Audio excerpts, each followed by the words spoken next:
Je ne pense pas qu'il avait sa place dans le top 50 des meilleurs joueurs de la Ligue nationale actuellement. Oublions les points, là. Il y a 2 ans, il était 5e sur les votes au Trophée Hart. Ouais. Le meilleur joueur pour son équipe de la Ligue. Donc, Erik Karlsson, je pense que cette année, il va avoir l'occasion de prouver à tout le monde que c'est un défenseur plus complet qu'on le pense. Mais il va falloir qu'il le prouve. Les minutes sur le marque, ça va être la pièce la plus sous-estimée des Bruins de Boston. Quand on va parler de cette saison-là, il y a 10 experts du RDS. Bon, il faut parler de ça. RDS a sorti son top 50 des meilleurs joueurs de la LNH et c'est 10 experts qui ont été sondés et on a fait la moyenne pour faire le top 50 et ça nous a amené quelques points intéressants. On commence ça tout de suite avec le fait qu'il n'y ait pas de joueurs du Canadien. Bon, là, on va dire que c'est pas une grande surprise quand même. Quand on regarde la liste des joueurs, c'est quand même des joueurs importants dans la LNH puis le Canadien, malheureusement, en a pas. Ça s'en vient peut-être, par contre. Peut-être. Tu penses qu'il pourrait un jour... Tu sais, vite, de même, on s'entend que c'est sûr que les premiers noms, d'après moi, qui nous viennent en tête, les deux, ça va être Caulfield et Suzuki. Entre Caulfield et Suzuki? Hey, je m'en allais là! J'allais exactement te le demander. Lequel va atteindre le top 50, mettons, en premier? Ouais. Je suis obligée d'y aller avec Suzuki. Ouais. C'est un joueur complet, c'est un joueur qui c'est un centre, premièrement, puis c'est un passeur, mais il est capable aussi de faire des buts. Caulfield est un petit peu plus unidimensionnel. Mais tu sais, on s'entend qu'on a, tu sais, Ovechkin est là depuis une dizaine d'années. S'il en marque 50 cette année, est-ce que tu rentres Caulfield l'année prochaine? Oui. Mais s'il en marque 50, Suzuki a peut-être 40 passes sur ses buts, c'est sûr. plus 25 buts, mettons. C'est sûr. Tu sais, lequel? Avec Suzuki à Caulfield, voilà son tir sur la Connor Bedard? Il est pas dans notre top 50. Non. Il est dans le top 50 de TSN, notre station sœur. Tu aurais aimé ça le voir dans le top 50? Je ne pense pas qu'il avait sa place dans le top 50 des meilleurs joueurs de la Ligue nationale actuellement. Là, on le voit dans les matchs préparatoires, c'est assez impressionnant ce qu'il est capable de faire. Il est dominant, là. Il est dominant, là. Ça va être incroyable ce qu'il va faire dans cette ligue-là, ce gars-là. Mais présentement, il n'a jamais joué un match en ligue. Je trouve ça difficile quand je regarde la liste, qu'on pourra mettre en commentaire sur YouTube, là, mais quand je regarde la liste, je trouve ça difficile de tasser un joueur pour lui faire une place quand il n'a pas joué encore dans cette ligue-là. Je trouve ça très difficile. Ouais, je vais me faire... on est là pour ça, avec grand plaisir. Le top 50, oui, on parle de joueurs complets. Connor Bedard, c'est loin d'être un joueur complet. Comme tu l'as dit, il n'a pas joué une game. Mais c'est qu'on le sait pas. Par contre, c'est à l'heure actuelle, il est dans les top 50 des joueurs les plus talentueux de la LNH. Ça, c'est 100%. Parce que dans mon livre à moi, dans 10 matchs, il y aurait peut-être déjà sa place dans le top 50, puis on va le voir rapidement, parce que dans les matchs préparatoires, tu joues pas contre des deux pics, là, oui, il y a certaines recrues, mais il n'a pas joué surtout beaucoup son de match, mettons, de hier, là, c'est ça, c'est une équipe de la Ligue nationale. Là. Exact, fait puis il paraît bien, j'y enlève rien. Il va avoir juste un but dans un filet désert, c'est quand même... 4 passes, quand même. Oui, ben c'est ça. En 2 matchs. Puis il y a cette effervescence-là autour de lui, il y a cette aura-là aussi, il a l'air d'être déjà un joueur hyper respecté, parce que ses modèles, c'est les Crosby, les McDavid. C'est le genre de gars qui prend rien à la légère, qui se fie pas juste sur son talent. Non, mais le pourquoi je le mettrais pas dans la liste, puis je le répète, c'est la liste des top 50 des meilleurs joueurs actuellement dans mon livre à moi. Puis si on avait fait un top 50 des joueurs les plus talentueux, je l'aurais mis quasiment probablement top 5. Là. Ouais. Mais là, c'est une liste de joueurs qui, tant qu'à moi, sont complets, ont déjà prouvé quelque chose dans la Ligue nationale. Puis si c'était que le talent, ben pourquoi un Jonathan Huberdeau, mettons, il est pas... Oui, il a connu une saison horrible l'année dernière. Ça avait juste pas rapport. Mais il n'a pas perdu son talent, tu sais. Non, il n'est pas dans la liste du top 50 de RDS. Il n'est pas dans la liste du top 50 de RDS. TSN n'a pas fini sa liste, mais il ne sera pas dans cette liste-là. Tu sais, ce que je trouve ahurissant, c'est, oublions les points, là. Il y a 2 ans, il était 5e sur les votes au Trophée Hart. Ouais. Le meilleur joueur pour son équipe de la Ligue. Et tu remontes 1 an avant, il était 13e dans ces votes-là. Tu sais, il n'a pas perdu son talent. Exact. OK, il jouait avec les Panthers. Les Panthers étaient super bons. Là. Il connaît une saison plus difficile, mais je peux pas croire qu'il n'est pas dans les 50. Tu sais, il y a une place pour ce gars-là. Tu sais, le but n'est pas de mettre en dessous du boss, peu importe qui a fait cette liste-là, mais je serais curieux de voir qui était 51e puis 52e selon les moyennes pour avoir enfin, tu sais, est-ce que Huberdeau, il était juste là de faire son entrée ou de... Parce que c'est certain qu'il y en a qui l'ont mis dans leur top 50. Je peux pas croire, dans le sens où c'est un gars qui a marqué 115, on l'a dit, pas juste les points, mais il a marqué 115 points avec les Panthers. Puis je comprends là, qu'il a connu une saison épouvantable avec les Flames, mais c'est pas le seul. Tu as Nazem Kadri qui a connu une saison de 87 points avec l'Avalanche. Il est arrivé à Calgary, il était à 56. T'as Mackenzie Weegar qui était à 44, qui est allé à 31. Même Lindholm qui était déjà dans cette équipe-là, qui était à 82, qui est allé à 64. Les Flames au complet ont été mauvais l'année dernière. 2 mots. Daryl Sutter. Il est parti, Daryl! Une chance qu'il est parti. Moi, j'ai foi en Huberdeau. J'ai l'impression que cette année, ça va être son comeback year, son année de retour. Absolument. On fait une saison, mettons, un classement top 50 à mi-saison. Est-ce que Jonathan Huberdeau est là, selon toi? Ben, ça va complètement... Ça va dépendre de sa saison. Ouais. T'sais, je peux pas te dire oui ou non présentement, parce que s'il marque 10 points en 42 games, 41 games... Ouais.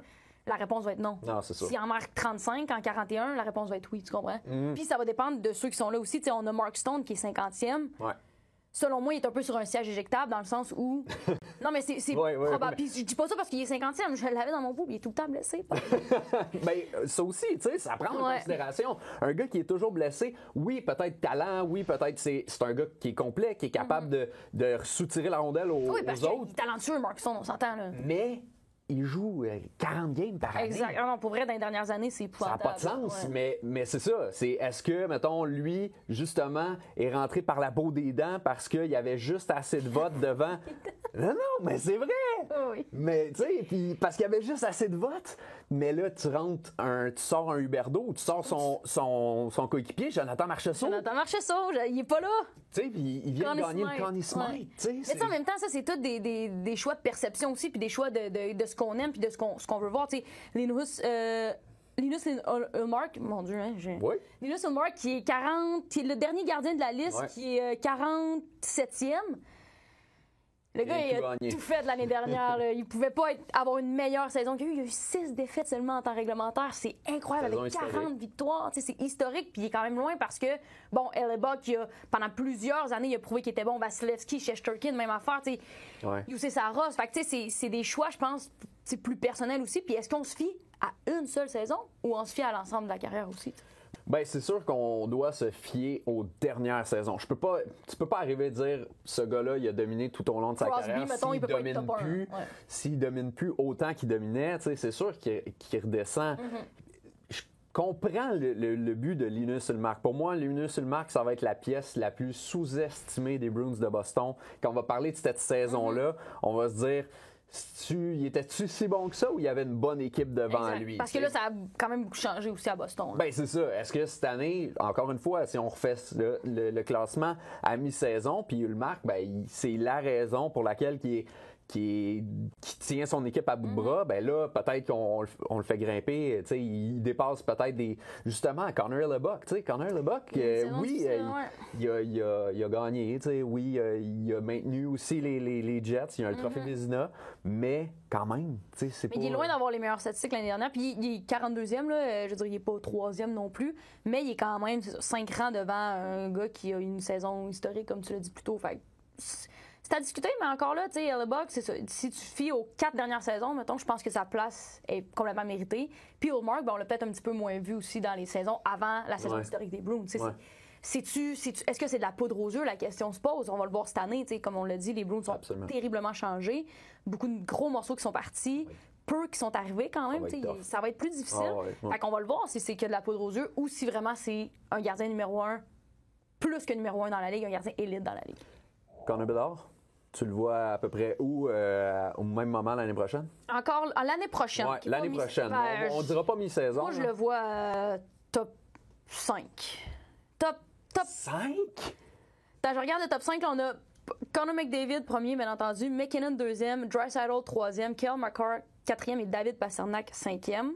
Austin Matthews, Matthew Tkachuk, puis Sidney Crosby, top 8. Moi, OK, peut-être pas top 8. Top 8, je pense qu'il peut faire son entrée, top 8. OK. Moi, je pense que ça va être entre 8 à 10. OK. Parce que, tu sais, des gars comme Matthews, ils sont tellement jeunes, McDavid, Matthews, Draisaitl, que ça va continuer d'être dominant encore une couple d'années. Fait que, tu sais, oui, un jour, on le sait, là, il va être top 5, ce gars-là, Connor Bedard. ouais, non, pas si long. Tu sais, c'est ça. C'est un talent générationnel, entre guillemets, là, mais en même temps, les Blackhawks ne vont pas enchaîner les victoires, mais je pense que Bédard peut enchaîner les points sur une base régulière parce qu'il va avoir des avantages numériques, il va avoir des moments à 2 contre 1, des échappées, même à 5 contre 5. Il y a tellement de talent qui vont en créer des chances de marquer. Les culottes du monde, comme ça n'a pas de sens. C'est épouvantable. Il casse les chevilles. Là. Il va avoir besoin de médecin dans la LNH parce qu'il va avoir pas mal de chevilles cachées cette année. Là. Ah non, pour vrai, ça va être très intéressant à voir. Fait que c'est ça. Je pense qu'il est capable de connaître une saison assez incroyable comme première saison LNH. Si, moi, je sors du coq à l'âne. Là. Je reviens avec les joueurs québécois. Ouais. Est-ce qu'un gars comme Christopher Le Temps, qui est en fin de carrière, mettons, là, on parle de saison, là, il est avec Erik Karlsson. Est-ce qu'il peut revenir dans ce top 50-là pour l'année prochaine parce qu'il va avoir connu une saison de feu, parce que, bon, sur l'avantage numérique, tu as Karlsson puis tu as Le Temps, c'est le premier avantage numérique. Vont-tu jouer 2 défenseurs? Ils l'essaient en ce moment. Okay. Ils sont vraiment... Le premier avantage numérique, actuellement, là, c'est Le Temps, Karlsson, Crosby, Malkin puis Rickard Rakell. Ouais. Fait que quand même, là, t'es supposé d'être capable de faire une coupe de points. Il va-tu revenir dans le top 50? Pour vrai, JC, je regarde ça, puis il y a tellement de bons jeunes joueurs. Là. Ouais. On en a 1, 2, 3, 4, 5 seulement au-dessus de 35 ans.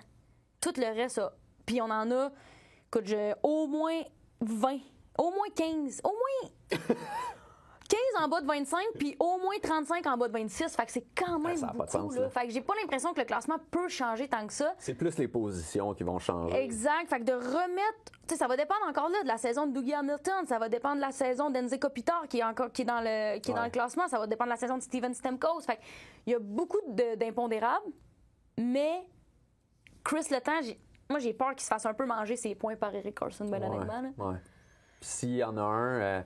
on parle de Karlsson, tu sais, est-ce qu'il est classé selon les experts du RDS, il est classé 7e défenseur? Ah ouais, en termes de défenseur, c'est un classement qui est bon, entre guillemets? Est-ce que c'est... Parce qu'encore une fois, il vient de connaître une saison exceptionnelle, mais ce qui est souvent discuté pour Karlsson, c'est juste qu'il est capable d'être bon à l'attaque. Exact. Est-ce que c'est un défenseur complet? Est-ce que cette année, avec les Pingouins, on risque de le voir, là, s'il y a une bonne équipe? Là, est-ce qu'il va être encore un trou à défense? Avec ça, du moins 30, ou il va être capable d'améliorer cette statistique-là puis son jeu défensif collectif? Moi, je pense que c'est cette année qu'on le voit pour vrai. Ouais. L'année passée, puis même dans les autres années avec les Sharks, rien enlevé à San Jose, c'était pas une puissance de la Ligue. Il était mauvais. Ils étaient mauvais. Ils vont l'être encore cette année. Non, c'est ça. Ils vont être horribles. Ça va être dégueulasse. Donc, Erik Karlsson, je pense que cette année, il va avoir l'occasion de prouver à tout le monde que c'est un défenseur plus complet qu'on le pense. Mm-hmm. Mais il va falloir qu'il le prouve. Présentement, je trouve pas que l'étiquette de défenseur, selon moi, on repartira pas le débat trophée, là, mais pour moi, c'est pas un gagnant du trophée Norris. Là-dessus, je suis totalement d'accord avec toi. Là. Dû à son jeu complet. Je pense que ça a été le plus une saison historique. Fait qu'on récompense la saison historique avec le trophée. C'est correct. Okay. Je vais pas aller chez eux et enlever son trophée, là, dans le sens où c'est correct, c'est un défenseur élite de la LNH. Mais je pense que cette année, il va avoir la chance de se prouver et de prouver à tout le monde que c'est un défenseur élite complet et non seulement offensif. Ça va peut-être l'aider, justement, le Christopher Le Temps, parce que ça sera pas toujours à lui. Parce que là, avec les Sharks, c'était le seul bon joueur, entre guillemets, de l'équipe. Là. Ah ouais, fait que c'était à lui à traîner cette équipe-là, mais là, il est vraiment pas tout seul avec les Pingouins. Tu sais, t'as Crosby, Malkin qui peuvent aller à l'attaque. Lui, il va pouvoir appuyer l'attaque, mais aussi se concentrer sur la défense. Fait que exact. Je pense que cette année, ça pourrait être une année qui va faire ouvrir les yeux au monde sur le jeu défensif d'Erik Karlsson, sur le fait qu'il est un bon défenseur. Je dis pas qu'il va grimper dans le top 20 des joueurs de la Ligue. Exact. Mais c'est quand même, au niveau des points, moi je pense qu'au niveau offensif, purement offensif, c'est un acquis. C'est un des top 6 de la Ligue. Là. C'est son année. J'aurais pas haï ça le voir peut-être percer le top 30, 37. Okay, mais tu l'aurais mis, mettons, quel défenseur ou quel joueur t'aurais tassé pour Charlie lui faire McAvoy. Okay. Tu sais, c'est un défenseur complet puis il va être excellent. Je suis pas sûr que je le fais dépasser Rasmus Dahlin. Quelque chose. Pour le projet que ce gars-là ait, le potentiel, parce que on va se le dire, Karlsson, le potentiel, il est plus là. Tu sais, il a atteint son potentiel, puis ça va peut-être y aller en régressant. Tu sais. Mais là, Dahlin, lui, c'est le contraire. Ah non, le potentiel, il est déjà bon. 23 ans, là. Ouais, c'est ça. Puis il va devenir le Eric Carlson, mais du encore plus complet. Tu sais. JC, je te fais un bench cut start. OK. En start bench cut. On va y aller en ordre. Mitch Marner, OK. Kirill Kaprizov et Nikita Kucherov. Oh! C'est quand même pas facile, là. Non, c'est ça. Je start Kucherov, je bench Marner, puis je OK. cut Kaprizov. OK. Moi, je start Marner, je bench Kucherov, puis je cut Ouais, Kaprizov. c'est ça. Pauvre Kaprizov. Non, mais... Il coupe la languette de ses patins, il est bizarre. Là. C'est juste pour ça, je vais le couper. OK, t'en as-tu un? Oui, j'en ai pour toi. Puis c'est surtout, ce que j'ai fait, c'est très des positions collées. OK. Fait que, encore une fois, Marner est là. Marner qui est 14e, Jack Hughes qui est 12e et Jason Robertson qui est 11e. OK. Moi, je suis en amour avec Jack Hughes, donc Ouais. ça va être mon start. Et je vais bench Jason Robinson et je vais cut Marner. Je l'adore, Marner. Je trouve que c'est un joueur complet. Il est le fun à regarder, il est excitant, mais les deux jeunes de 22-24 ans, là, Hughes 22, Robertson 24, Ouais. c'est l'avenir de chacune de leur équipe. Ouais, c'est ça. Je trouve ça vraiment, vraiment intéressant. J'ai la même. Même Ben affaire? non. Hey, c'est tough. Parce que Jason Robertson, c'est un talent incroyable. Je trouve que parce qu'il est avec les Stars, On le voit moins, hein? on le voit moins, Ouais. mais c'est tellement un talent incroyable. Fait que moi, je pense que je starterais Robertson. Je bench Jack Hughes. OK. Puis je coupe Marner, désolé, Mitch. On s'en reprend la prochaine Ouais, c'est fois. ça. OK. Vieille garde. OK? On a Ovechkin, Ouais. Crosby, OK. Kopitar. Ouais, là, je start Crosby. Je bench OK. Ovechkin, puis Kopitar. Bon. Sayonara, tu peux prendre ta retraite. Kopitar, quand même surprenant par contre. Je regardais ses stats tantôt, là, puis tu sais, un 74 en 82. Lui aussi, j'ai l'impression qu'il passe un petit peu sous le radar à Ouais. cause qu'il est à Los Angeles, puis on Ouais. le voit moins, mais il continue de produire. le Ben, petit puis maudit. l'arrivée de Philippe Dano l'a énormément Mais oui, ça a enlevé aidé beaucoup parce de que pression, exact, défensivement. exact. Fait qu'il peut se concentrer sur l'attaque, mais Exact. pour moi, tu sais, c'en est un qui est sur un siège éjectable qui, La selon liste, mes ouais, prédictions, ouais, là, l'année l'année prochaine, il est plus là. Même en C'est mi-d'année, Kopitar, ça va là. vraiment Ouais, c'est ça. dépendre. Tu sais, ben, tu sais, même s'il y a des bonnes stats, je vois pas, tu sais, des. Tu sais, quand tu dis il va falloir que tu rentres Connor Bedard, il y en a peut-être d'autres qui vont rentrer. Oh, ouais. Je pense pas, mettons, qu'Adam Fantilli pourrait rentrer là, mais tu sais, un gars comme Logan Cooley, Trevor Zegras qui est pas dans cette liste-là. Trevor qui Zegras. joue en AM. Fait que lui aussi a une Clayton équipe. Keller. tu sais, Clayton Keller aussi, C'est- qui a connu une excellente saison avec une équipe encore là misérable. Fait que tu sais, Clayton Keller dans notre équipe, il est dans le top 50? je suis persuadé que oui. 86 points l'année Persuadé. dernière. Mais Clayton Keller avec le Canadien, juste le on sait où. spotlight qu'il a, c'est sûr qu'il est là. Tu sais, fait que- Ou genre Toronto, tu sais, une équipe exact, de même qui a exact, plus de... de gros marchés Exact. ou de, tu sais, même avec les Boston, sénateurs ouais, d'Ottawa, ouais, tu sais, ouais. Brady Tkachuk il est quand Canadien, même là, ouais. mais tu sais, c'est Tim c'est ça. Sousley, là aussi. Ouais, fait que tu sais, c'est sûr que Clayton Keller, il a le talent pour y être. On va le refaire l'année prochaine, hein? Ah, c'est sûr. Ce top C'est sûr. 50-là, on va... On devrait le faire à la mi-saison aussi. Ben, écoute, Nous-mêmes, à deux. Tiens, toi. les deux Puis experts, on défend nos positions sur chaque gars. avez-vous 2 heures devant vous? T'en as-tu un petit dernier, JC? Oui, j'en ai un, gardien de but. Oui, on l'a pas fait encore. Mon Dieu, j'étais énormément contente. Au 42e rang, Connor Hellebuck. Yep. Jake Ottinger juste après, au 43e rang. Et au 45e rang, Jussi Saros. Donc, 3 gardiens qui sont très proches les Ouais. uns des autres. Qui tu starts, qui est l'auxiliaire, puis qui est pas dans ton équipe. Je vais start Jake Ottinger. Je trouve qu'il fait quelque chose de le fun avec Dallas. Puis j'ai bien confiance, il a juste 24 ans, il est comme ça. Je vais bench Jussi Saros, puis je vais cut Connor Hellebuck. Il m'a pas impressionné l'année dernière. Il n'y a pas des mauvaises statistiques. Puis les Jets en général m'ont pas impressionné, mais moi, je flush. Là-dessus, honnêtement, j'ai pas le Même choix d'y affaire? aller avec toi. Ouais, c'est ça. Je comprends. Mais ce qui est fou, c'est que, tu sais, Hellebuck, il est 42e. Fait que, tu sais, il a reçu plus de votes. Que les deux que nous, on aurait. Exact, Mais tu sais, exact. ça, comme je disais tantôt, c'est toute une question de. Ouais, ben, c'est une de perception. Là. préférence. Ouais, Ben oui, c'est ça. complètement. C'est des choix éditoriaux rendus là. Fait que, on se revoit mi-année. On se revoit en janvier. Oh, on va se revoir avant ça.